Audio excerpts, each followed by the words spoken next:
హీరోలు కాస్త బాధ్యతాయుతంగా ప్రవర్తించాల్సి ఉంటుంది.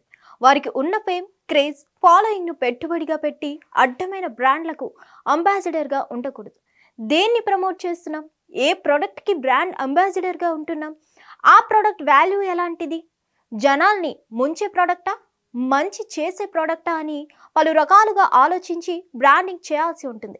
కానీ కొందరు మాత్రం ఇవన్నీ పట్టించుకోకుండా తమ వద్దకు వచ్చిన ప్రతి ప్రోడక్ట్కి బ్రాండ్ అంబాసిడర్గా ఉంటారు. సినిమాల కంటే ఎక్కువగా యాడ్స్ ప్రకటనల్లోనే కనిపిస్తుంటారు. ఈ మధ్య తెలంగాణ ప్రభుత్వం బెట్టింగ్ యాప్స్, వాటిని ప్రమోట్ చేసే తారల మీద కన్నేసింది. ప్రతి ఒక్కరిని విచారణకు పిలుస్తుంది. ఇక బెట్టింగ్ యాప్స్ ను ప్రమోట్ చేయకూడదని చాలా మంది సెలబ్రిటీలు స్వతహాగా నిర్ణయం తీసుకున్నారు. అయితే అప్పటికే చాలా దారుణాలు జరిగిపోయాయి. ఎంతో మంది బెట్టింగ్ యాప్స్ ద్వారా లక్షలు పోగొట్టుకొని అప్పుల పాలై చివరకు ఆత్మహత్య చేసుకున్నారు. ఇక తాజాగా మహేష్ బాబుకి ఈడీ నోటీసులు వచ్చాయి. సాయి సూర్య డెవలపర్స్ సంస్థకి మహేష్ బాబు బ్రాండింగ్ చేశారు. తమ కోసం చేసిన యాడ్తో ఆ సంస్థకు కస్టమర్లు భారీగా పెరిగినట్టున్నారు.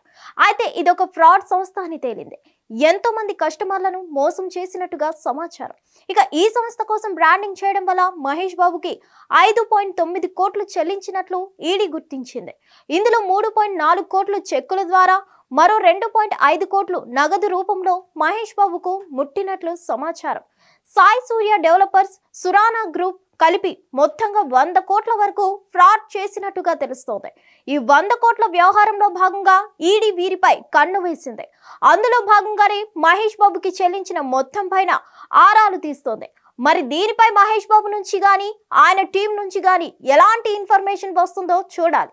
ఇలాంటి వ్యవహారాలు పీకకి చుట్టుకోకముందే సెలబ్రిటీలు కాస్త తేరుకోవాలి.